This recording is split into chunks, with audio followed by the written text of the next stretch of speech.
Hello good morning students. देखो chapter number 16 chemistry in everyday life जो chapter है वो अपन कंप्लीट डिस्कस कर चुके थे, ठीक है।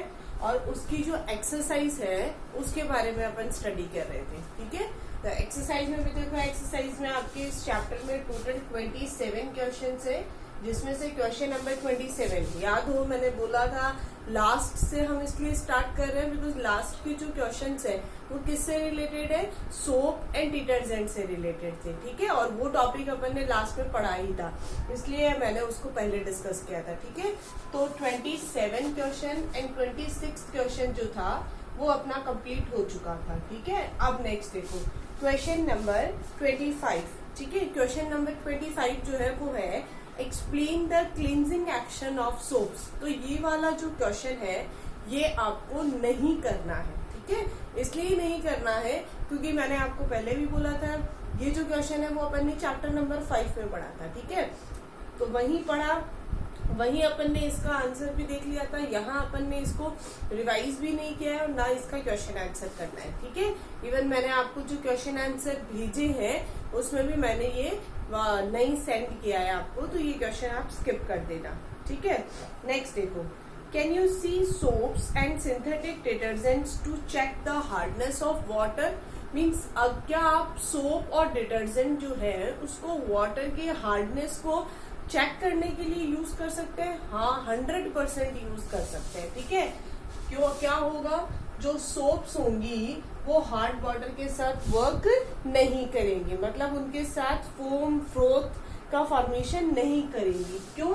क्योंकि वो उसके साथ किसका फॉर्मेशन कर लेंगी, स्कम का, जो एक इनसॉल्युबल सब्सटेंस होता है। जबकि डिटर्जेंट जो होगा वो हार्ड वाटर के साथ इजीली रिएक्शन कर लेता है। क्लियर? नेक्स्ट देखो, Why do soaps not work in hard water? वो देखो, ये देखो क्वेश्चन नंबर 23, 24, 26 एक ही बेसिस पे है ये तीनों question.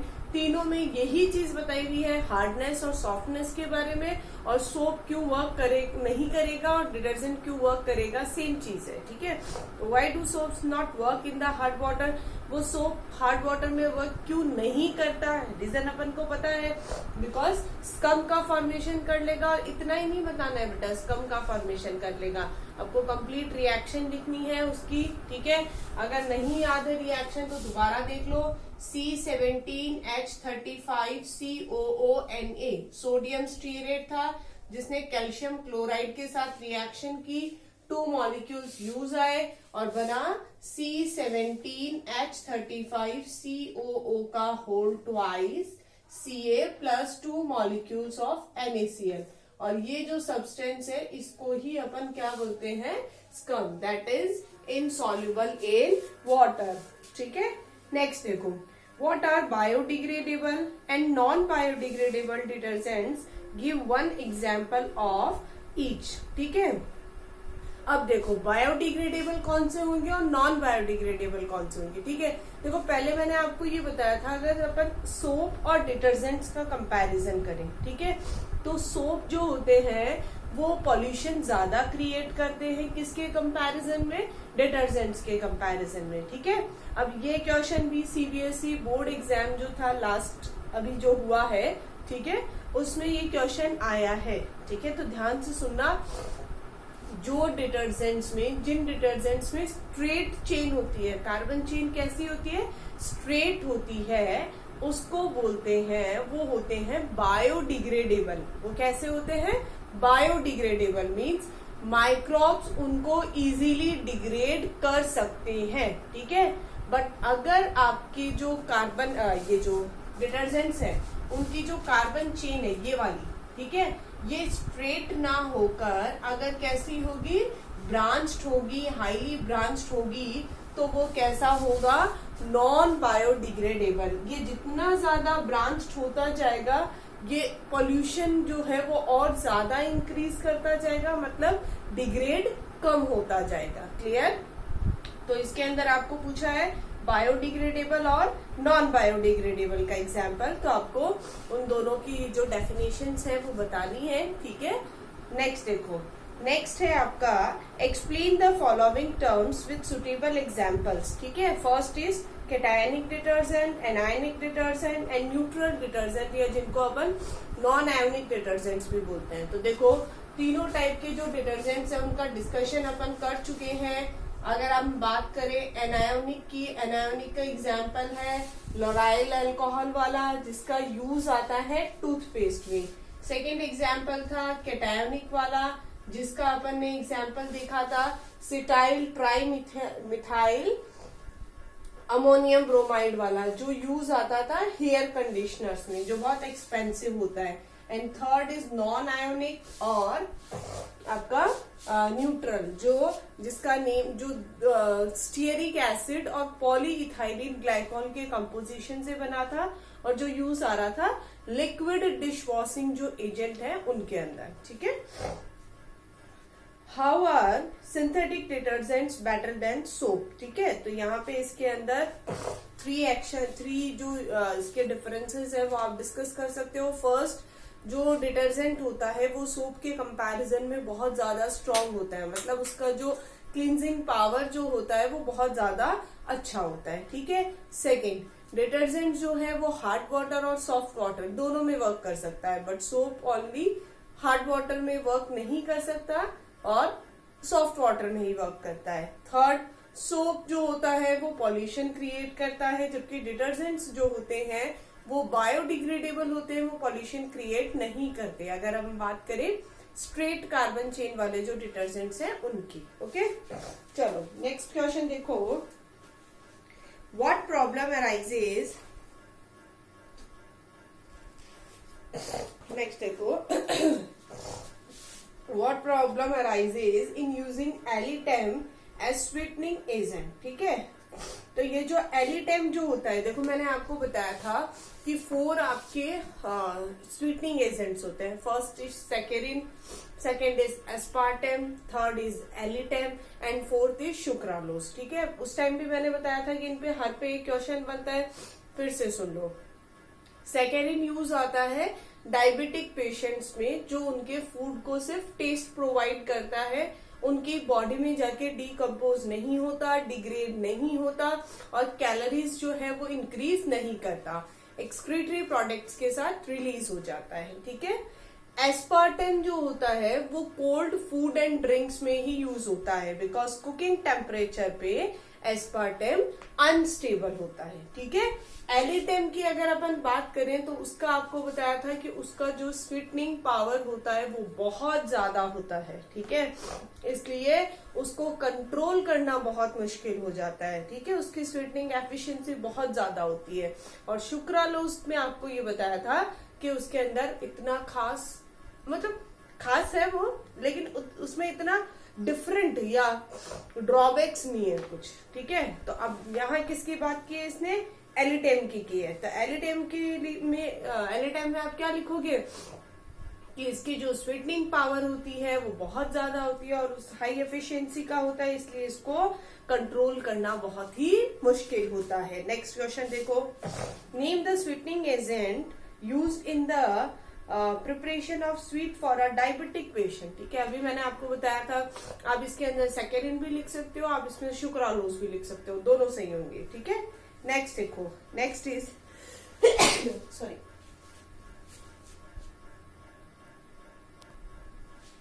Next question is why is the use of aspartame limited to cold food and drinks. कि एस्पार्टेम का जो यूज है वो कोल्ड फूड और ड्रिंक्स में ही क्यों किया जाता है। थोड़ी देर पहले ये अपन ने डिस्कस किया है, बिकॉज एस्पार्टेम जो होता है वो कुकिंग टेम्परेचर पे कैसा होता है, अनस्टेबल होता है। तो अगर आप उसको हीट दोगे, अगर आप उसको गर्म करोगे तो वो कैसा होगा, अनस्टेबल होगा और वो उसके टेस्ट में या उसके स्ट्रक्चर में चेंज आ जाएगा। ठीक है। नेक्स्ट देखो, what are food preservative. Food preservative क्या होते हैं, जो फूड को स्पॉइल होने से या फूड को बैक्टीरिया से बचाने में हेल्प करते हैं, उनको क्या बोलते हैं, फूड प्रिजर्वेटिव। ठीक है। जनरली अपन ने कुछ एग्जाम्पल्स देखे थे, लाइक शुगर, ऑयल, जो आपका टेबल सॉल्ट होता है वो, इसके अलावा आपकी सनलाइट, HNU। ठीक है, इसके अलावा अपन ने देखा था C6H5COONA, सोडियम बेंजोएट। नेक्स्ट देखो, What is the tincture of iodine? What is its use? So tincture of iodine is 2 to 3% solution of iodine in alcohol and water. ठीक है, समझ आई बात? बहुत उस टाइम पे मैंने आपको बोला था इम्पोर्टेंट क्वेश्चन है. ठीक है, 2 to 3% सोल्यूशन होता है. Yes. Next, what are the main constituents of Dettol? तो कॉन्स्टिट्यूएंट्स कौन कौन से होंगे डेटॉल का? First is chloroxylenol and second one is terpineol. ठीक है, ये दोनों ही मैंने उस टाइम आपको बताए थे. नेक्स्ट देखो, name a substance which can be used as an antiseptic as well as disinfectant. ठीक है, देखो इसमें आप 2 एग्जाम्पल्स लिख सकते हो, डेटॉल भी लिख सकते हो आप. ठीक है, बट अगर आप एक्यूरेट एग्जाम्पल दो तो 1% जो फिनॉल है वो यूज आता है डिसइंफेक्टेंट की तरह एंड 0.2% जो फिनॉल है वो यूज आएगा आपका एंटीसेप्टिक की तरह. क्लियर है? नेक्स्ट क्वेश्चन देखो, why are cimetidine and ranitidine better antacids than sodium bicarbonate और मैग्नीशियम और एल्यूमिनियम हाइड्रोक्साइड? आपको बताया था पहले भी कि जो ये तीनों हैं, मैग्नीशियम हाइड्रोक्साइड, ठीक है, या सोडियम बाइकार्बोनेट, ये सब क्या करते हैं? एसिडिटी को तो कम करते हैं बट एल्केलाइन मीडियम को क्या करते हैं? इंक्रीज करते हैं. बट सेमेटिडीन एंड जो रिनेटिडीन है वो दोनों ही क्या करते हैं? न्यूट्रलिटी को मेंटेन करते हैं, बेसिक कैरेक्टर को या एल्केलाइन मीडियम को इंक्रीज नहीं करते. चलो नेक्स्ट देखो, how do antiseptic differ from the disinfectant? Give an example of each. बहुत बार बता चुकी हूँ, क्यों अलग है आपको पता है, दोनों के एग्जाम्पल्स देने हैं. ठीक है, next is what is mean by the sorry what is mean by the term broad spectrum antibiotics? explain. ठीक है, तो broad spectrum antibiotics क्या होते हैं? broad spectrum antibiotics होते हैं जो आपके gram positive and gram negative दोनों टाइप के बैक्टीरियाज को जो किल करते हैं उनको क्या बोलेंगे? Broad spectrum antibiotics. और नैरो स्पेक्ट्रम एंटीबायोटिक्स क्या होंगे? नैरो स्पेक्ट्रम एंटीबायोटिक्स होंगे जो सिर्फ ग्राम पॉजिटिव या फिर ग्राम नेगेटिव में से किसी एक पे वर्क करेंगे. ठीक है, नेक्स्ट क्वेश्चन देखो, next is low level of noradrenaline is the cause of depression. What type of drugs are needed to cure this problem? Name 2 drugs. ठीक है, आपको बताया था कि नॉरएड्रेनालिन का जब लेवल अपनी बॉडी में कम हो जाता है तो वो किसके लिए रेस्पॉन्सिबल होता है? डिप्रेशन के लिए. ठीक है, तो 2 ड्रग्स है, इट्रोनाइज है, इक्वानिल है, बार्बिट्यूरेट्स है, ठीक है, फिनाइलजीन है. तो ये कुछ ड्रग्स है जिनको अगर आप लोगे तो ये ड्रग्स क्या करेगा? जो एंजाइम नॉरएड्रेनालिन को कम करते हैं उन एंजाइम्स को वो रोक देगा. इससे नॉरएड्रेनालिन का लेवल क्या हो जाएगा? हमारी बॉडी में इंक्रीज हो जाएगा और वो इंसान डिप्रेशन से बाहर निकल जाएगा. ठीक है, next is while antacids and anti allergic drugs interfere with the function of histamines, but why do these not interfere with the function of each other? देखो, अपन ने एक ड्रग अपन ने पढ़ा था कि जो हिस्टेमाइन होता है हमारी बॉडी में एक फैक्टर होता है हिस्टेमाइन. ठीक है, तो ये जो हिस्टेमाइन है, ध्यान से सुनना बेटा, इस क्वेश्चन को थोड़ा सा डिफरेंट है. ये हिस्टेमाइन क्या करता है? किसी एंजाइम पे अटैच होता है और हमारी बॉडी में जो एसिडिटी है उसके लिए रेस्पॉन्सिबल है. ये कौन रेस्पॉन्सिबल है? हिस्टेमाइन. और सेकंड, हमारी बॉडी में जो एलर्जिक फैक्टर है, ठीक है, उसके लिए भी कौन रेस्पॉन्सिबल है? हिस्टेमाइन रेस्पॉन्सिबल है. ठीक है, ये जो है वो हमारी बॉडी में दोनों ही कामों के लिए रेस्पॉन्सिबल है. ठीक है, अगर नॉर्मल कोल्ड फीवर हो रहा है तो उसके लिए भी हिस्टेमाइन रेस्पॉन्सिबल है और जो एसिडिटी है उसके लिए भी ये हिस्टेमाइन रेस्पॉन्सिबल है. फिर ये पूछा है इस क्वेश्चन में कि इनकी जो मेडिसिन अगर आप लोगे, ठीक है, मतलब जो एसिडिटी की आप मेडिसिन लोगे या जो एंटासिड्स लोगे वो एलर्जी को इफेक्ट करेंगे या नहीं करेंगे, या जो आप एलर्जी की मेडिसिन ले रहे हो वो एंटासिड्स मतलब एसिडिटी पे इफेक्ट करेंगे या नहीं करेंगे, तो बिल्कुल भी नहीं करेंगे। ठीक है, वो आपस में इंटरफेयर करेंगे या नहीं करेंगे, नहीं करेंगे। क्यों नहीं करेंगे, क्योंकि देखो जो हिस्टामाइन, थोड़ा सा देखो इसको चेंज कर लेते हैं अपन, मान लो इसकी एक्टिव साइट इस तरह से, कुछ हिस्टामाइन जो एलर्जी क्रिएट कर रहे हैं उनका एक्टिव साइट चेंज है। ठीक है, और जो हिस्टामाइन एसिडिटी को इंक्रीज कर रहे हैं उनका एक्टिव साइट अलग है। ठीक है, अब मैंने एंटा एसिड लिया तो एंटा एसिड का शेप कैसा होगा, एंटा एसिड का शेप होगा जैसी एसिडिटी को क्रिएट करने के लिए जो एक्टिव साइट है, मीन्स ये इसी एक्टिव साइट पे, ठीक है, अटैच हो सकता है। और एलर्जी के लिए जो आप मेडिसिन लोगे वो इस तरह की होगी, मतलब वो इसी को बाइंड कर सकता है। मतलब जो ड्रग्स होंगे, ठीक है, उनका जो स्ट्रक्चर होगा, उनका जो नेचर होगा वो अपने एंजाइम के अकॉर्डिंग ही होगा, मीन्स उनको जहां अटैच होना है उसके अकॉर्डिंग ही होगा। ठीक है, इसलिए ये आपस में इंटरफेयर नहीं करेंगे। क्लियर, एसिड एंटा एसिड्स एसिडिटी को ही कंट्रोल करेगा और एंटी एलर्जिक जो ड्रग्स है वो एलर्जी को ही कंट्रोल करेगा। ठीक है, चलो नेक्स्ट देखो 6th question, which forces are involved in holding the drugs to the active site of enzyme। तो बताया था आपको, आयोनिक बॉन्ड है, डाइपोल डाइपोल बॉन्ड है, वॉन्डर वॉल फोर्सेस है, ठीक है, बहुत सारे फोर्सेस है। Define the term chemotherapy. Chemotherapy means अगर आप केमिकल्स को यूज करते हो किसी भी ट्रीटमेंट के लिए, then it is called chemotherapy. Why should not the medicines be taken without the consulting doctor? बहुत सिंपल सा क्वेश्चन है। ठीक है, एक वैल्यू बेस्ड क्वेश्चन है। अपन को पता है कि अगर हम कोई भी मेडिसिन बिना डॉक्टर की हेल्प के या बिना डॉक्टर की गाइडेंस के लेंगे तो उसके बहुत सारे साइड इफेक्ट्स भी हो सकते हैं हमारी बॉडी में। ठीक है, तो वही चीज है। Name the macromolecules that are chosen as drug targets. ठीक है, कार्बोहाइड्रेट्स हैं, प्रोटीन्स हैं, लिपिड्स हैं, ये सब चीजें हैं। नेक्स्ट देखो, explain the term target molecule और drug target are used in the medicinal chemistry.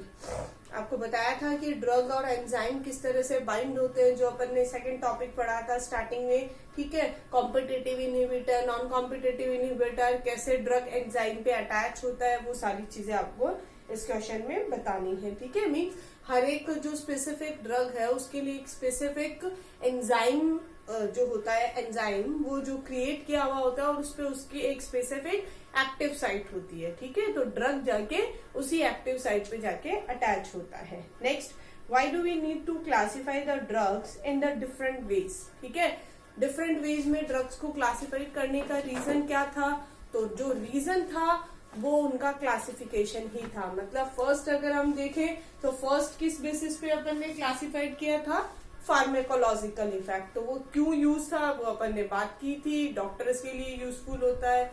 Next, drug का क्या एक्शन होता है, नेक्स्ट ड्रग का क्या स्ट्रक्चर होता है, एंड नेक्स्ट था ड्रग का क्या टारगेट मॉलिक्यूल है। ठीक है, तो ये क्वेश्चन अगर आप फर्स्ट क्वेश्चन नहीं भी करना चाहो, कर लिया है तो बहुत अच्छी बात है, नहीं भी करना चाहो तो कोई प्रॉब्लम नहीं है। ठीक है, तो इस चैप्टर के क्वेश्चन आंसर कंप्लीट हो चुके हैं, इनके नोट्स वगैरह मैंने आपको पहले ही सेंड कर दिए थे। नेक्स्ट चैप्टर अपन स्टार्ट करेंगे कोऑर्डिनेशन केमिस्ट्री पार्ट 1 का लास्ट चैप्टर। ओके।